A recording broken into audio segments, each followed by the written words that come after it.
Salut à tous et bienvenue dans une nouvelle vidéo. J'ai même envie de dire bienvenue dans une nouvelle vidéo concept. Oui, parce que ça fait très longtemps que j'ai cette vidéo, ce concept en tête, que j'ai envie de faire, mais que je savais pas quand, comment l'axer, tout ça. Et au final, hier, je me suis dit, je vais le faire là, aujourd'hui, je vais le tourner aujourd'hui. Je sais enfin comment présenter la chose. Bon, dans tous les cas, c'est pas une surprise. Vous avez cliqué sur la vidéo, vous avez vu le titre de la vidéo certainement. Je vais réaliser une armure Fallout en 24 heures. Si possible, moins de 24 heures. Petite précision par rapport à ces 24 heures. Je précise bien 24 heures et non une journée. Tout simplement parce que, en fait, il y a le temps de séchage pour tout ce qui est la matière pour la ponce, le plastidip, la peinture. Enfin, il y a à chaque fois un temps de pause. Et malheureusement, je suis bloquée pendant ce temps de pause, je peux pas avancer. Donc ce temps-là, il compte pas. Autre précision aussi, je parle d'une armure Fallout. Quand je dis armure, je parle uniquement du plastron avant et arrière. En gros, la partie qui se met devant et derrière. Pareil pour plusieurs raisons. Je vous explique. Sur le papier, j'ai prévu uniquement donc de réaliser l'avant et l'arrière, donc le plastron. Je l'ai déjà fait l'an dernier. En fait,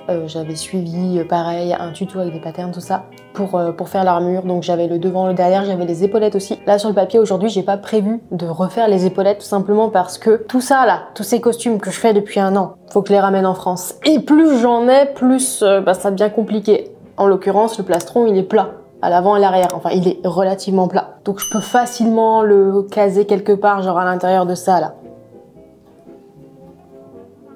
Ceci est un boss de Dark Souls d'après Joe, ok.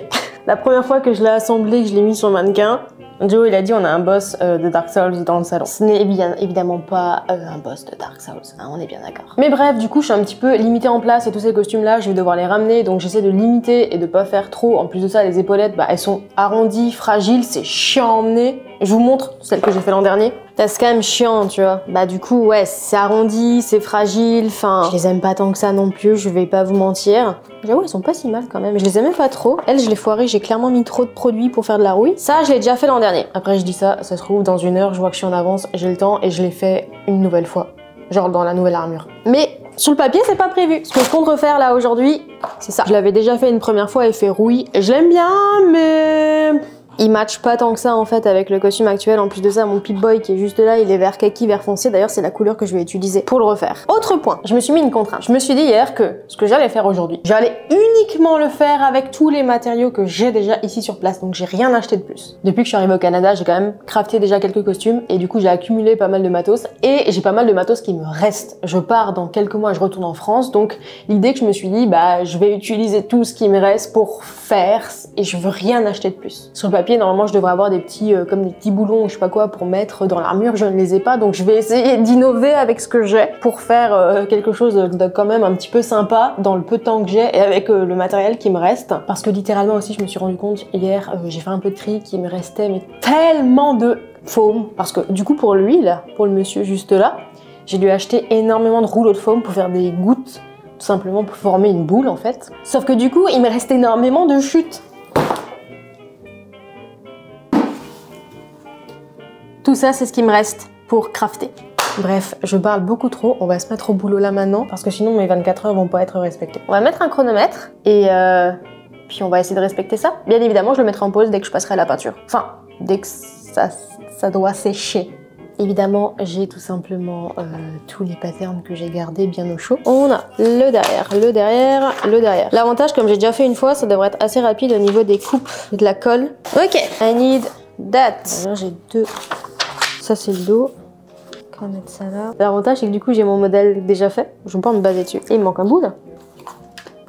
Attends, il manque ça là. Oh, ça commence bien. Est-ce que j'ai de la déco? Ça aussi j'ai de la déco, on va le faire là-dedans. Ça c'est des petites parties que je vais pouvoir faire dans de la foam de 2 ou 3, je sais plus, ça c'est de la 5. Je devrais normalement le faire dans une foam de 10 mm, comme celui que j'ai fait, sauf que le problème c'est que je n'ai pas de foam de 10 cm, donc on va le faire dans de la foam de 5.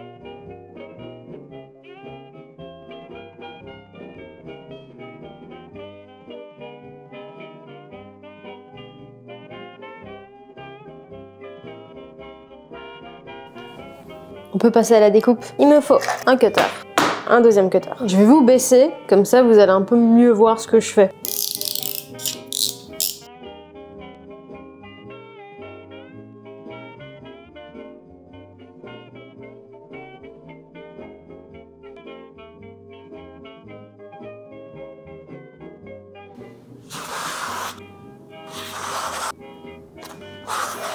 Je vais bientôt plus tourner. La technique du tourner, honnêtement, ça marche assez bien pour éviter les cuts de reprise, you know.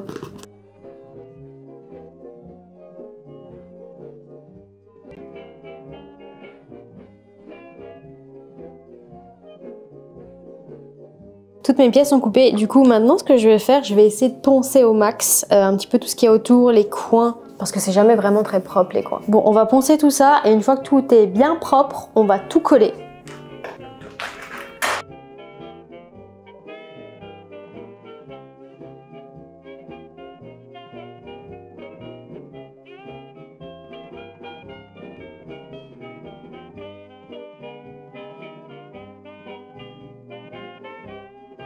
Je vous retrouve après le ponçage. Je vous ai évité cette longue heure quasiment. Ouais, ça me prend toujours du temps. Le ponçage, c'est la partie que j'aime le moins parce que c'est délicat. Si c'est mal poncé, t'as des petits bouts qui partent, c'est pas droit, c'est pas propre. Et moi, ça m'énerve si c'est pas droit et c'est pas propre. Du coup, je vous ai épargné ça. J'en ai également profité un petit peu pour commencer quelques battle damage, mais vraiment très légers. J'en ai vraiment fait quelques-uns à des endroits en fait où je vais avoir du mal à les atteindre après. Et comme j'étais en train de poncer, je me suis dit que j'allais un petit peu en exagérer quelques-uns. J'en ai également profité pour refaire une pièce parce que mine de rien, celle-ci déjà au début, j'aimais pas à cause de ces trous parce que j'arrivais jamais à les faire propres. Du coup, ça m'énervait. Du coup, je me suis dit écoute, je fais une autre alternative. Je fais une variante différente et je l'ai refait. Et en gros, je vais mettre juste comme des fausses sangles comme ça. Et d'ailleurs, on va les personnaliser. On va faire un petit effet cuir là-dessus avant de continuer, avant de tout assembler. J'ai même eu le temps de me refaire un deuxième café. Et on n'est pas si mal en termes de timing, attendez. Oh! Quand même, déjà. On est à 2h30, mais sur le papier, j'ai juste à coller, faire que quelques battle damage et je peux plastidipper. Et après, je suis déjà bloquée, donc je pense qu'en 4 heures, on aura tout coupé, tout plastidipé. Et honnêtement, je suis lente. Honnêtement, je suis lente. C'est juste que je suis hyper perfectionniste, comme dit, sur le ponçage, les bordures et tout ça. Donc, je prends quand même pas mal de temps. Honnêtement, ce que j'ai fait là, vous pouvez facilement le faire si vous êtes moins chiant sur les détails que moi, en 1h30, max. Puis comme dit, j'ai refait une partie. On va faire le petit effet cuir et après, on assemble tout ça. Merde. Attends. Je vais essayer de faire en sorte que vous voyez à peu près ce que je fais. Okay. Je vais le faire vraiment très légèrement, que je veux pas que ça fasse trop. Ouais, voilà. Ok, ça fait un léger petit effet cuir. C'est vraiment très léger. Je pourrais y aller plus franco en vrai.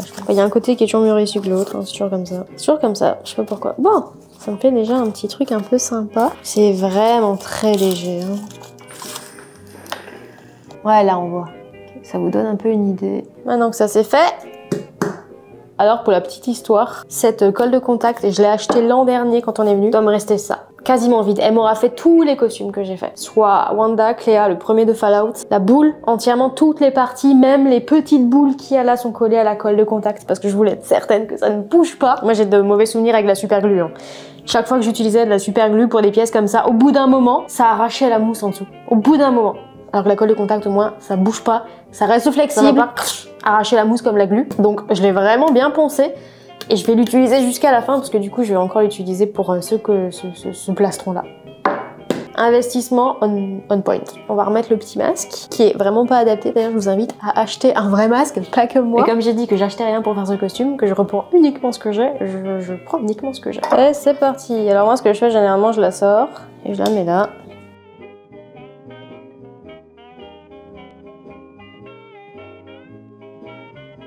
On va dire que c'est à peu près bien collé. En même temps, c'est un rush, je fais ça vite fait, tu sais, donc on en veut pas si c'est pas parfait de chez parfait. Je sais pas si vous captez, mais c'est assez homogène, je veux dire. L'espacement est à peu près pareil. En attendant que ça sèche encore un peu, je vais tracer ce que je vais faire. En fait, sur le premier, j'avais fait comme une trace de griffe, je trouvais ça vraiment beau. Et je vais refaire la même chose. On va dire qu'il avait 4 pattes, le truc qui m'a griffé. Genre, c'est un gros Nox. Ça va de faire ça symétrique. J'ai fait mes traits de stylo là où je vais faire mon effet griffure. C'est un effet que j'aime beaucoup, je l'avais fait sur la première armure déjà, j'avais adoré. Et je vais le refaire sur celle-ci parce que j'aime beaucoup cet effet là. Puis il est pas très compliqué à faire. Prochaine partie, les battle damage. En soi, je vous explique. Là, je vais faire les battle damage, des petits détails supplémentaires et tout avant le plastidip. En soi, c'est la dernière partie avant le plastidip, donc je pense vraiment être dans les temps. Plastidip, ça prend 10 minutes, hein, ok. En fait, sur l'armure, je vous montre. Donc mon patron, et on voit que sur le patron, t'as des petits boutons un peu partout. En fait, c'est normalement là où elle a attaché l'armure. Je l'ai fait sur la première. Sur la première, en gros, j'avais comme des punaises, sauf que du coup, j'en ai plus. Par contre, j'ai ça. J'ai ces petits trucs. C'est ce qu'il m'a fallu pour faire Cosmos, pour ces petites perles. Là, les détails. Je sais pas si vous les voyez d'ici, au pire je ferai un zoom. J'ai ça également, mais je sais pas si je vais le faire avec ça ou si je vais le faire avec du fine finish. Je réfléchis encore. C'est de la peinture dimensionnelle, je veux le faire comme des effets un petit peu de rouille moisissure en dessous avant de plastidipper. Je sais pas encore si je le fais avec ça ou si je le fais avec du fine finish. Ceux qui savent pas ce que c'est le fine finish, c'est la vie. Ok, bon, c'est en deux parties normalement. T'as le Rapid File et le Fine Finish. En gros, c'est deux produits de Probe Monkey Studio. C'est vraiment quand tu veux faire de belles parties, tu mets une première couche de Rapid File, tu ponces une fois, deux fois, trois fois, tu fais la même après avec ça. Et ça va vraiment te faire une surface très très lisse. En gros, tu vas quasiment pas mettre de plastidip, tu vas vraiment faire genre... Moi, généralement, je mets 2-3 couches de plastidip parce que, pour bien que ça pénètre et qu'il n'y ait plus vraiment les petites imperfections de la mousse. Aujourd'hui, en l'occurrence, je vais juste faire du plastidip. Je vais en mettre beaucoup parce que je vais pas avoir le temps de faire tout ça parce que t'as des temps de séchage avec ça. Sur le papier, c'est pour poncer le temps de séchage. Là, en l'occurrence, je vais vraiment l'utiliser juste pour faire en fait des petits détails en mode comme s'il y avait des... pas de la moisissure, mais comme s'il y avait un peu des effets de rouille détériorée en dessous. Donc, je vais à peine le laisser sécher, genre 1 heure, et après je plastidip. Parce que je vais pas le poncer, je vais le laisser, et pour ça je vais... je sais pas si j'utilise le Fine Finish ou le Rapid File. Je vais faire un test, je verrai. On va faire ma griffure. Battle Damage fait à peu près. Je vais passer aux petits détails dont je vous parlais juste avant, et je vais prendre du coup du Rapid File parce que j'ai fait mes petits tests entre les trois, Rapid File, Fine Finish et la peinture dimensionnelle. Au final, je trouve que c'est celui-ci qui fait le meilleur rendu d'érosion. Je crois que c'est ça le terme que je cherche depuis avant. Donc, je vais faire mes petits détails. Comme dit, ça, normalement, ça se ponce pour avoir l'effet lisse plusieurs fois, mais du coup, moi, je vais pas le poncer. Ce produit est miracle. Donc, du coup, la première partie avant de faire l'érosion, je vais littéralement, là où il y a la petite bordure, on voit que c'est quand même un petit peu, enfin, on voit que c'est collé, tu vois. Je vais en mettre un tout petit peu ici, et ça, je vais le poncer, par contre, dans une demi-heure, pour lisser au... Et je vais éviter de mettre mes doigts dedans. J'évite d'en mettre sur mes griffures parce que j'ai pas envie que mes griffures soient lisses. C'est comme dit, c'est une demi-heure de séchage. C'est une demi-heure de séchage, je vais arriver à le dire. Donc je peux me rajouter une petite demi-heure quoi. Oui, parce que l'idée c'est de la faire vite, mais de la faire bien. On va faire ma petite technique que j'ai testée là, que j'ai fait juste avant. On va en mettre un petit peu là. Et ça, en gros, on va le laisser. Ça va faire un petit peu. Alors je sais pas si on le voit. Mais l'idée c'est que ça là, ça va sécher, ça va faire des petits reliefs en dessous, comme de l'érosion en fait. Et je vais en mettre un peu à certains endroits, pas partout forcément, mais je vais en tapoter à certains endroits. Je pense que ça devrait marcher. J'ai jamais fait ça, ok? C'est les premières fois que je teste cette technique d'érosion, mais ça me semble pas déconnant. Ça devrait, je pense, marcher comme dit. J'ai envie d'en mettre partout. C'est tellement satisfaisant. Puis comme dit, je laisse sécher ça. Oh putain, décidément, c'est pas possible. Je vais laisser sécher ça. Une bonne demi-heure. Cette vidéo, c'est littéralement... C'est un peu le principe dans le cosplay quand t'es trop sur un costume. Genre littéralement Cosmos, je l'ai pas quitté depuis décembre. On est fin mars. C'est l'équivalent de... Ouais, j'ai besoin d'un break. J'ai besoin d'un break là. J'ai besoin d'un petit peu faire autre chose. Du coup, je fais une armure en 24 heures. Le break aura été très court. Bon, littéralement, je viens de terminer de mettre ma fausse érosion. Ça peut vous donner un peu une idée du résultat. En attendant, le chrono, il tourne. Donc maintenant que ça c'est fait et que ça aussi, j'ai poncé un peu, donc comme dit, la ligne du milieu. Normalement avec le plastidip, ça devrait rendre beaucoup plus lisse. Mais maintenant que ces deux parties-là sont faites, je dois avouer, je suis quand même assez contente du résultat. Et nous sommes à 5h18. 5h18. Et j'ai pris mon temps. Donc ce qu'on va faire, c'est que là, on va aller plastidiper tout ça. Je vous épargne les détails. Je vous montre juste la bombe de plastidip à la limite pour ceux qui ne connaissent pas.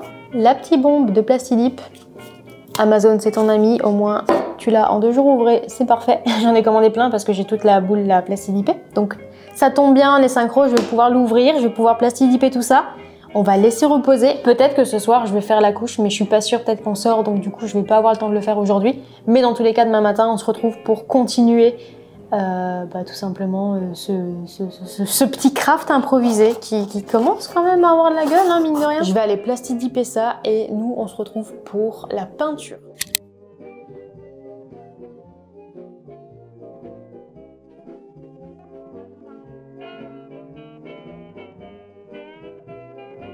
On se retrouve le lendemain matin. Alors je sais pas si ça s'entend, mais genre j'ai rétrogradé dans ma maladie. Je suis nouveau malade. Genre j'étais bientôt plus malade, je suis redevenue malade. Genre ce matin, mon nez était nouveau bouché. Donc désolée si j'ai un peu une voix de canard pour la fin de cette vidéo. Mais bref, on n'a pas de temps à perdre. On va continuer ce challenge moins de 24 heures pour faire une armure Fallout. J'ai mis le Plastidip. J'ai mis qu'une seule couche et honnêtement, j'aurais dû mettre une deuxième couche parce qu'on voit qu'il y a encore de l'impureté dans la foam. C'est-à-dire que c'est pas tout lisse. Normalement, c'est bien lisse et tout ça. Il y a des zones où c'est plus lisse que d'autres. Et là, on voit des petits comme des micros pointillés. J'espère que ça va bien rendre à la caméra si vous voyez un petit peu ce que je veux dire. En tout cas, note à moi-même. Note à vous-même. Mettez minimum 2 bonnes couches de Plastidip. Soyez pas radin sur le Plastidip. En l'occurrence, comme là on est pressé par le temps, moi j'ai directement enchaîné hier soir avant d'aller au lit avec une couche de peinture verte. En gros, j'ai utilisé la même peinture que celle de mon P-Boy, en fait, simplement pour que ce soit assorti. Vu que ma première armure en soi, bah, elle est en effet cuivrée, vieillie, rouillée, non pas cuivrée, rouillée, elle est clairement rouillée. Je voulais que la nouvelle soit vraiment dans la même gamme de couleurs que en fait le P-Boy tout simplement. Du coup là vous avez un peu une idée du rendu, effectivement les traits de griffure ressortent assez bien. Donc là on est vraiment sur la couche de base en fait. Il y a des endroits en soi où on voit que j'ai mis comme un peu un effet d'érosion dessus. Ça s'est un peu atténué avec la couche de Plastidip et de peinture. Pareil, j'aurais dû aller un petit peu plus fort, être un petit peu moins radine dessus, notamment même pour les prochaines armures. Soyez paradin.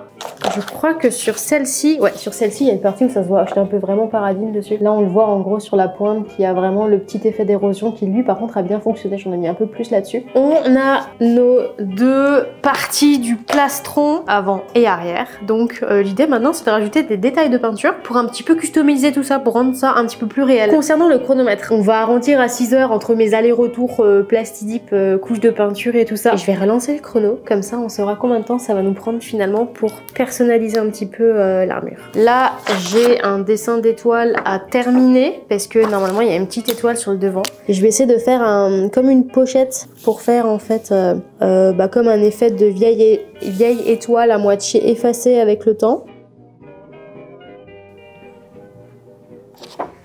On va couper ça, mais on va couper ça à l'envers. C'est-à-dire qu'en soi, on va couper ce qu'il y a dedans. Et on va garder le pourtour. Pour faire un petit peu comme une pochette. Pas une pochette, j'ai pas le terme. C'est pas une pochette. C'est pas une pochette le terme. Qu'est-ce que c'est? Est-ce que c'est une pochette? Un pochoir. Un pochoir. C'est un pochoir, non? Confirmez-moi si c'est un pochoir. Je crois que c'est ça. Mais j'ai quand même un doute, mais...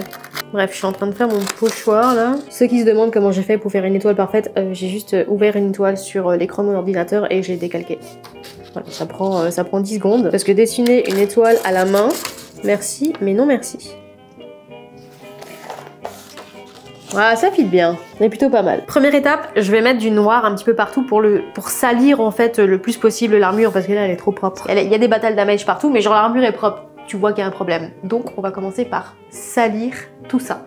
Encore une fois, on a dit on n'achète rien, on utilise uniquement ce qu'on a. J'ai pas forcément de peinture noire, tu sais. J'ai une peinture spray à tissu. On va faire avec ce qu'on a, hein. Je suis passée au pinceau. C'est quand même mieux et plus précis.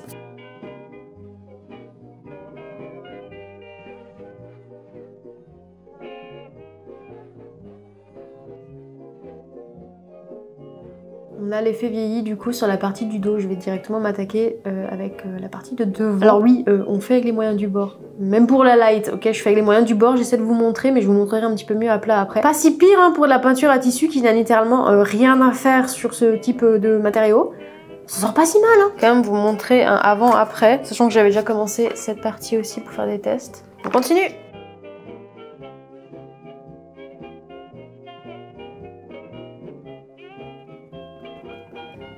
Maintenant que c'est bien sali, on va faire l'étoile, mais l'étoile en mode pas complète à 100%. L'idée c'est que je veux que comme si elle était effacée par le temps.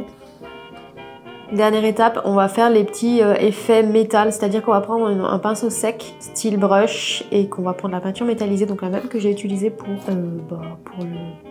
pour l'étoile, et on va en faire un petit peu partout. On va surtout en mettre sur les bords en fait, comme si c'était râpé, comme en gros si tu trappes sur les côtés, tu vois. Pour la peinture, clairement c'est de la peinture c'est littéralement de la peinture vraiment de schiste quoi. C'est la peinture qui vient de chez Dollarama, donc c'est vraiment pas de la qualité, mais comme dit, on fait avec les moyens du bord.